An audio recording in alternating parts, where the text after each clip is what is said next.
Defensoría de las Audiencias de Radio Educación. Estamos al aire para escucharte.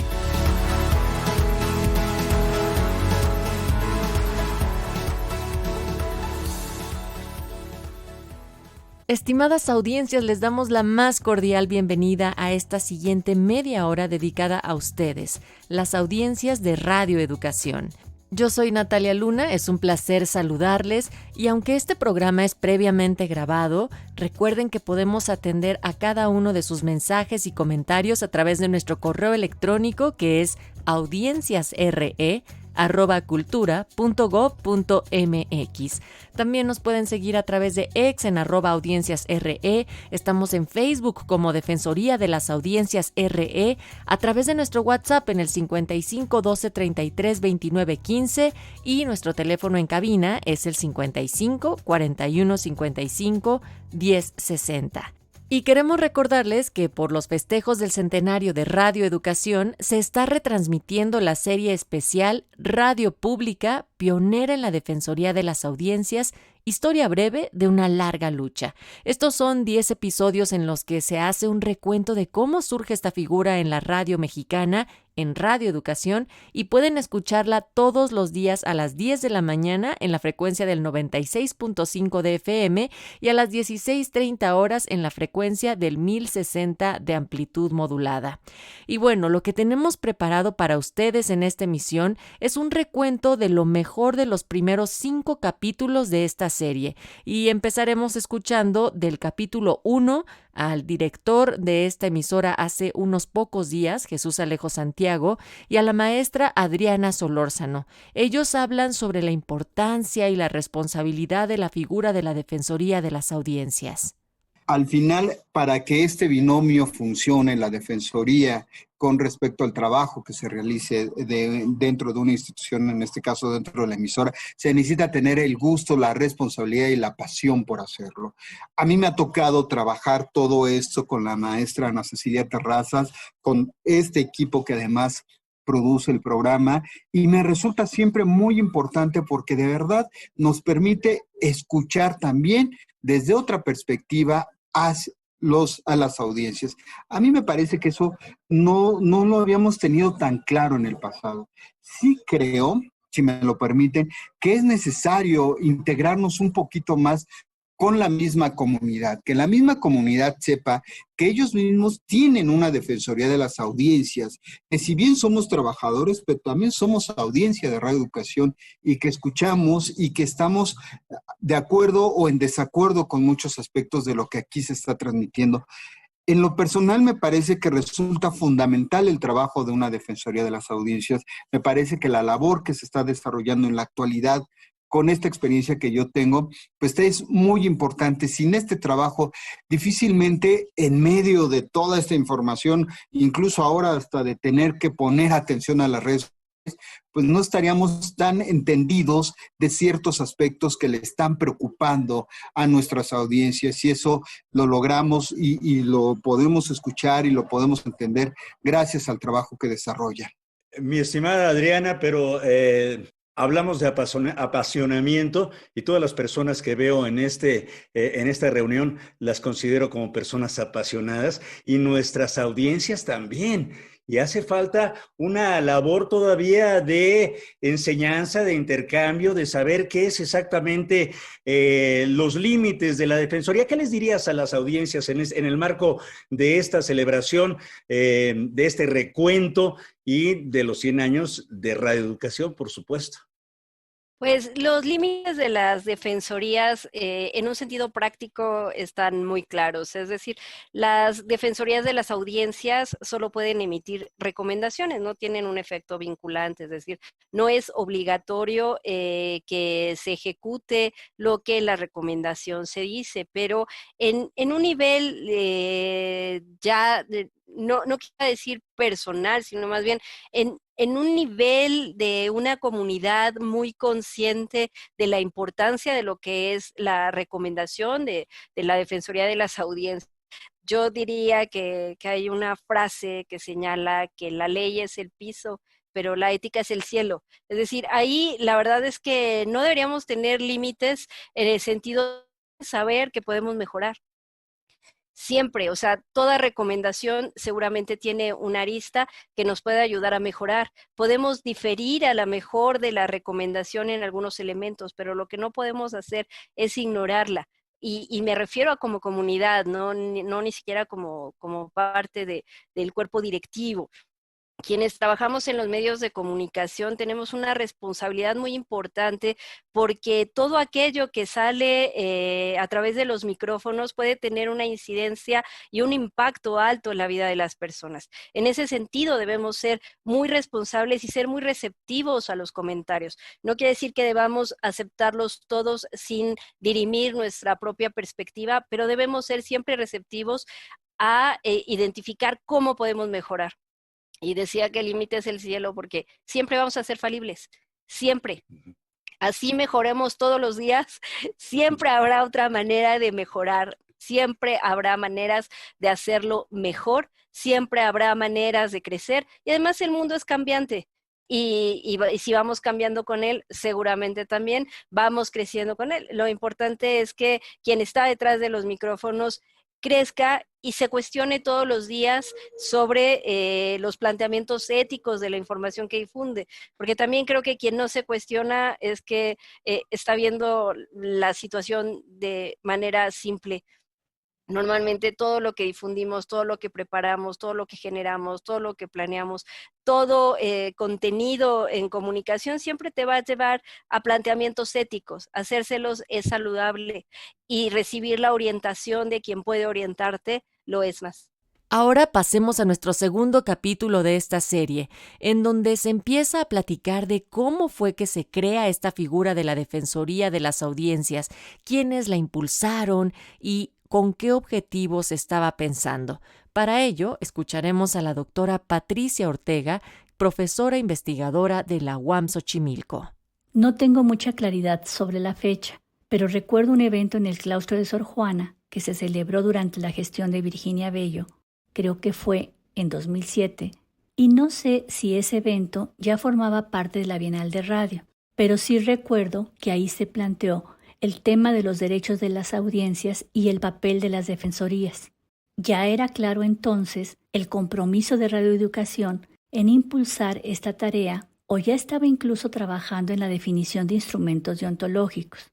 Aunque fue primero Canal 22 el que inauguró su defensoría en 2007, siempre he tenido la idea de que Radio Educación ya estaba comprometida con el tema desde antes. Y en todo caso, podríamos decir que ambos medios se introdujeron al desarrollo de esta tarea casi al mismo tiempo. En 2008, Radio Educación tuvo su primer defensor del radioescucha e invitó a Ernesto Villanueva a desempeñar esa función. Es importante mencionar que el contexto de aquellos años era de plena orfandad jurídica.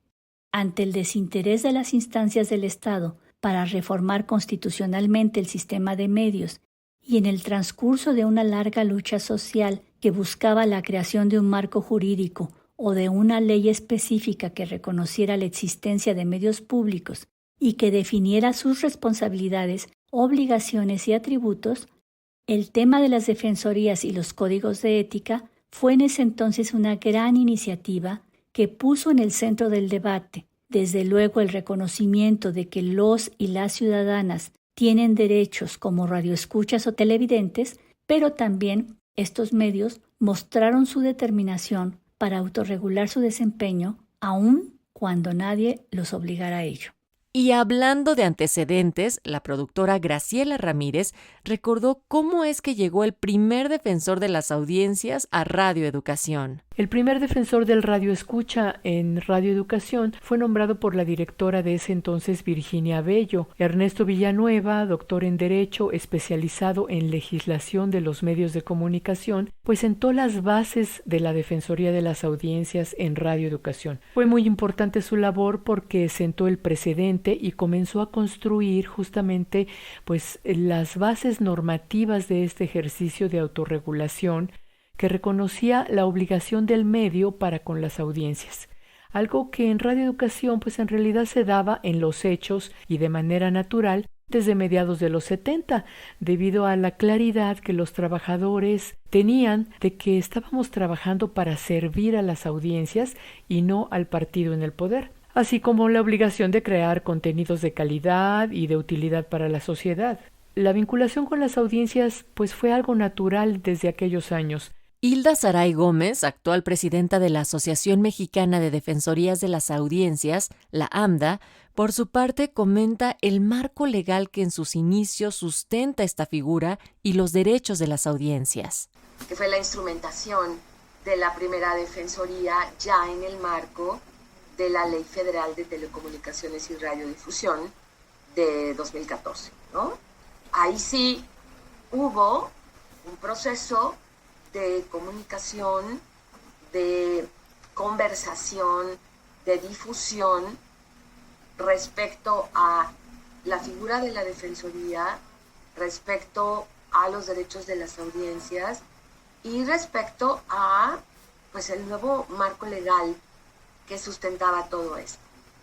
Ahí fue muy importante, decisiva, diría yo, la participación de la maestra Beatriz Solís, quien fue invitada por la Dirección de Radioeducación a participar como la defensora de radioeducación en esta nueva época, ¿no? Digamos, una vez que apareció la ley, bueno, pues el doctor Villanueva seguía siendo el defensor, pero bueno, pues terminó como un proceso natural, ¿no? De cambio, estamos ante una nueva ley, estamos ante nuevas condiciones, incluyendo la condición de que estaba una nueva dirección en la emisora.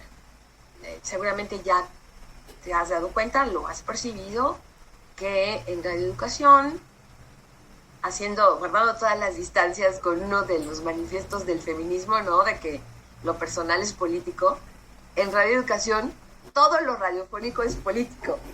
Ya en el capítulo 3 de esta serie, el doctor Ernesto Villanueva nos compartió cuál fue su experiencia y los retos al frente de la primera Defensoría de las Audiencias de Radioeducación. Esto fue en el año 2008 y empezamos a trabajar. Pues primero tuvimos un programa semanal cuyo propósito era, primero, socializar el conocimiento de qué era una defensoría de radioescucha o de la audiencia, ya para utilizar el concepto actual. Segundo, la importancia. Y tercero, la recepción crítica de medios, que era una de las grandes asignaturas que había y que sigue existiendo todavía en México, pero había todavía en esa época, estamos hablando ya de algunos años, de manera más acentuada. Yo creo que ahí empezamos con este proyecto de trabajar del 2008. Posteriormente sale de ahí Virginia Bello y llega el maestro Antonio Muñoz Cota. Me ratifican,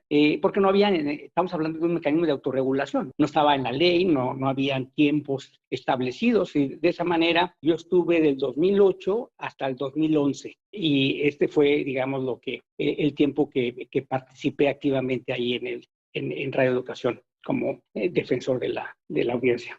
Doctor Villanueva, ¿y cuál era su proyecto inicial o cuáles eran algunos de los retos que tenía en mente cuando llega, digamos, para poder montar una defensoría en Radioeducación? Como decía, no existían tantos elementos de los cuales pudiera agarrarse en ese instante. La verdad fue algo que se hizo de menos a más. Primero tuvimos un documento base, que fue lo que se elaboró durante el 2007, que fue el proyecto, ¿no? El Código de Autorregulación de Radioeducación, en donde establecieron pautas de carácter deontológico, ético, voluntarias. Segundo, tampoco había, por supuesto, una partida presupuestal para eso, de tal suerte que pues se hizo ahí con los recursos que ya estaban asignados. Y así iniciamos pues este primer ejercicio. Y los retos era, primero, explicar a la gente qué significaba la figura del radioescucha. Segundo, tener invitados que nos compartieran sus experiencias en algunas defensorías que ya existían, ¿no? Desde corresponsales extranjeros, en fin, varias personas que estaban vinculadas y nos comentaran sus experiencias. Tuvimos algunos invitados internacionales de Europa, de Sudamérica, de en caso concreto de Europa, de Alemania, en fin, para que nos platicaran cómo funcionaba. Yo creo que esto enriqueció bastante, tener clara la idea, y el reto era generar que la audiencia, recordemos que en aquel entonces Radio Educación solo tenía una AM, no es como el FM ahora, y aparte pues una audiencia ya fija, de gente acostumbrada ya con una cierta edad, acostumbrada a lo mismo. Entonces fue pues un aprendizaje, pero yo creo que poco a poco fuimos logrando sensibilizar y incluso que llegaran de pronto ya observaciones, inquietudes, molestias. Y yo puedo identificar ahí que durante esa época hubo 3 cosas que fueron los que más molestó a la audiencia. Uno, que se suspendieran o se pausaran conciertos, etcétera, para transmitir propaganda electoral. Pero, o sea, la gente, la verdad que le gustaba mucho y de eso se quejaba. 2, que hubiera también la ausencia de repetición de programas que a su juicio o a juicio de varios eran muy, muy buenos y querían que hubiera una repetición para poderlos volver a escuchar, ¿no? Ese era el segundo. Y 3, también había pues algunas críticas menos, ¿no? Pero en algunos programas, porque consideraban que había un sesgo a favor o en contra pues de alguna ideología, de algún grupo, de algún sector. Es decir, la parte de pluralidad apenas era germinal, pero ya estaba. Digamos que yo diría que fueron los 3 grandes temas, ¿no? Pero el primero y más y totalmente consensual fue los anuncios de los partidos políticos. Ahí sí, definitivamente la gente estaba muy molesta. Hablamos con los consejeros electorales en aquella época para que permitieran que en el caso de conciertos no se incorporaran esos anuncios, se tuviera una matización finalmente en la aplicación de la norma, tratándose de una radio de servicio público, para que no hubiera tantas, porque se tenía que transmitir cada determinado tiempo. Y entonces hubo una flexibilización, una interpretación positiva en aquel entonces del llamado, en aquella época, del Instituto Federal Electoral. Yo creo que esos fueron los temas más importantes, por llamarlo así. Claro, oiga, doctor Ernesto Villanueva, pero de alguna manera me imagino que se fue transformando tu opinión con respecto al quehacer del defensor, se fue evolucionando porque pues una labor que se fue complejizando también, ¿no? Sí, totalmente, José Ángel. En un primer momento vimos la parte deontológica, la parte ética, pero sin embargo, las quejas eran también vinculadas a la parte legal, ¿no? A la parte de cumplimiento, y a veces el cumplimiento de la norma estaba, digamos, distanciado de lo que las audiencias querían, en el caso de Radio Educación, como las que yo ya expliqué, y evidentemente vi que teníamos que, en aquella época por lo menos, participar quizá un poco más allá de las atribuciones expresamente establecidas, que eran estrictamente de carácter ético, y bueno, pues generamos una especie de mediación también con autoridades, en fin, y yo creo que, y eso por lo menos en aquel momento eran las grandes preocupaciones, y poco a poco yo creo que fuimos teniendo más claro el propósito de una figura de defensoría en esos años, estoy hablando del 2008. Por su parte, la maestra Beatriz Solís Leré, en el capítulo 4, nos habló de su experiencia cuando asumió la segunda gestión de la Defensoría y su plan de trabajo. Evidentemente, la posibilidad de estar cerca en Radio Educación, por un lado, y por el otro lado, para una vez más instaurar de manera mucho más formal, porque, digámoslo con claridad, había habido, sí, un defensor de audiencias, pero no se había instaurado en términos formales como la metodología internacional lo establece, sobre todo para los medios públicos en Europa, que es en donde surge este compromiso que se tiene que asumir con las audiencias, para quien trabajamos todos y cada uno en los medios de comunicación. Entonces, pues, en ese momento sí fue por designación de la dirección, pero ya tenía un rato vacía, pues, sin defensoría, y entonces había que entrar a este nuevo experimento en la vida que me tocó en suerte también poder asumirlo. Desde el 2012, que fue cuando yo entré ya en forma oficial a la Defensoría de las Audiencias. Betty, y en ese sentido, en esa suerte de experimento, también, ¿cuál fueron algunos de los primeros diagnósticos para poder hacer tu proyecto inicial o qué retos observabas que tenías en mente cuando llegaste a la Defensoría? Pues la construcción precisamente de una institucionalización muy formal, muy clara, que empezaba, todavía la ley tampoco nos hablaba de eso porque no existía esa ley, pero para mí era fundamental contar con un marco ético y contar con un código de ética. Y entonces era llegar a construir los documentos fundacionales de una defensoría como se lo merece Radio Educación.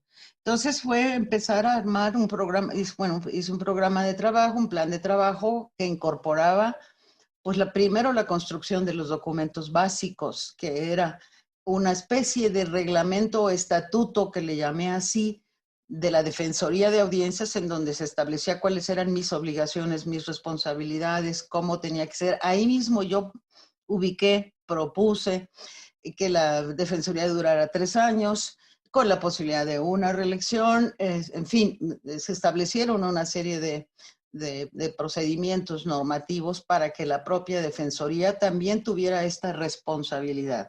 Y trabajar el código de ética, pues era armar precisamente los documentos básicos y, por otro lado, abrir las ventanas a todos los mecanismos posibles de contacto para con las audiencias.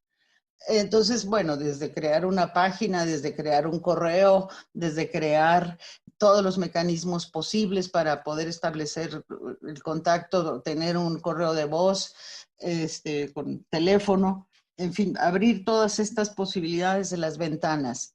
A empezar a hacer, cuando terminamos finalmente, incluso fue un trabajo colectivo, porque un código de ética no se hace de arriba para abajo, sino se hace de manera horizontal. Conversar con las distintas áreas que no sabían qué era eso de la Defensoría todavía en ese momento, y entonces platicar con ellos, establecer la relación, lo cual me permitió nuevamente entablar un buen rapport, una buena relación con todas las áreas para explicarles de qué se trataba el trabajo de la Defensoría de Audiencias. Una gran recepción, fui recibida con entusiasmo de los compañeros, de los colegas de Radio Educación. Los puse a trabajar para que revisaran el código de ética todos y me mandaran sus opiniones, en fin. La construcción de esta institucionalidad y después abrir las ventanas, ¿qué quiero decir con ello? Todas las posibilidades de contacto posible con las audiencias. Planear el programa de radio, que eso sí lo había dejado el defensor anterior, entonces empezar a planificar de qué se iba a tratar y qué características iba a tener el programa de radio, que no iba a ser la única manera en la que yo pudiera establecer contacto con las audiencias, sino una más de las posibilidades. Empezar una campaña al aire, de que ya tiene usted defensora, quién soy, a través de qué mecanismo puede usted entrar en contacto conmigo, cuáles son sus derechos. Yo agarré los derechos de las audiencias, originalmente no de la ley porque no estaban, pero sí los agarré de los derechos humanos.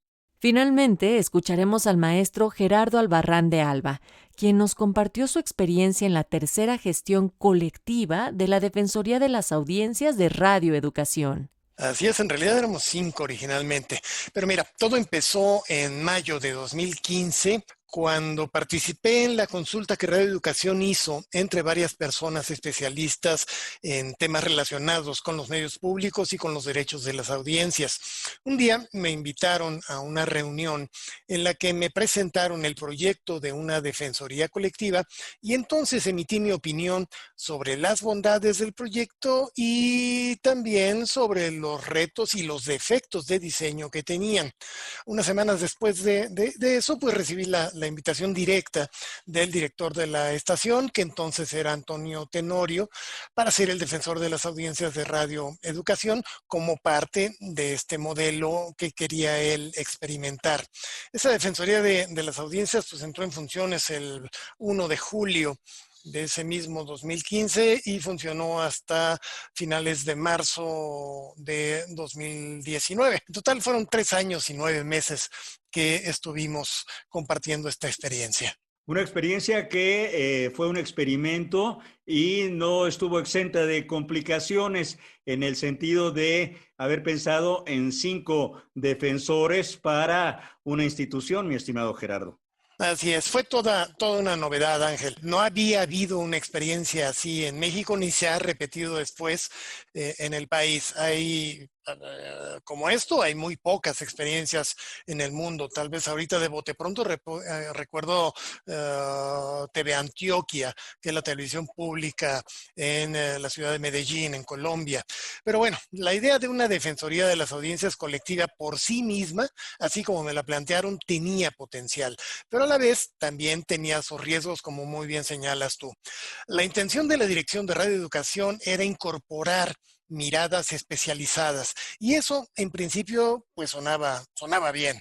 Recordemos que el director general de Radio Educación entonces conocía perfectamente la Defensoría de las Audiencias de Radio Educación, que, no omitamos, fue la primera estación de radio en México que contó con esa figura desde 2008, justo el año anterior a que Tenorio fuera nombrado director general de la estación en 2009.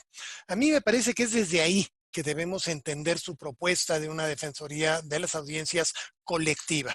Y bueno, justo la principal bondad del proyecto era la suma de saberes. Vaya, tener a 5 especialistas, por supuesto que amplía la visión y permite reflexiones que una sola persona no necesariamente puede hacer por sí misma. Pero esto no significa que una defensoría de las audiencias unipersonal, como había sido antes y como lo ha vuelto a hacer hoy la Defensoría de Radio Educación, forzosamente tenga una visión estrecha. Ana Cecilia y ustedes y yo sabemos que el trabajo de la persona responsable de una defensoría de las audiencias pues es precisamente investigar y documentar los casos de los que tenemos conocimiento. Y para eso se recurre precisamente a bibliografía y a especialistas, lo que nos permite ampliar la mirada y emitir recomendaciones bien fundadas. Pero bueno, de hecho, pues no es gratuito que casi todas las defensorías del mundo, ya sean de radio, de televisión o de prensa escrita, sean unipersonales. Y esto tiene que ver con los retos y las dificultades de imponer una defensoría colectiva como ocurrió aquí. La idea no es mala per se, pero requiere de un diseño que no termine difuminando las responsabilidades de una parte de sus integrantes que eventualmente termina más interesada en sus agendas personales que en la construcción de una audiencia crítica. Por eso, cuando en 2015 me presentaron el proyecto de una defensoría colectiva, mi recomendación fue no atomizarla. Me gustó, sí, la incorporación de especialistas, la idea de incorporar especialistas, pero yo les propuse que los contrataran como asesores de la defensoría, de la persona que fueran a designar como en la titularidad de la defensoría. Yo les pedí que mantuvieran la titularidad de la figura en una sola persona y que de preferencia esta asumiera la responsabilidad de tiempo completo y no como una actividad accesoria de su trabajo principal. Pero bueno, finalmente optaron por su idea de colectivizar la defensoría. En cualquier caso, al final, y aun cuando fuimos 5 en un principio, yo fui el defensor de las audiencias registrado ante el Instituto Federal de Telecomunicaciones, que no tenía contemplada experiencias de esta naturaleza. Amigas, amigos, esta fue la primera parte de lo mejor de la serie especial Radio Pública, pionera en la Defensoría de las Audiencias. Historia breve de una larga lucha. Les invitamos a seguir escuchando la segunda parte la siguiente semana y, por supuesto, seguir acompañando toda la programación de Radio Educación. Yo soy Natalia Luna y a nombre de todo el equipo les agradecemos que nos hayan sintonizado y que estén atentos el próximo miércoles a las 17 horas. Participamos en este espacio Jocelyn Vega, Roberto Hernández, Ramiro Romero, Alma Lilia Martínez, Ana Cecilia Terrazas, José Ángel Domínguez, en una producción de Mario Ledesma.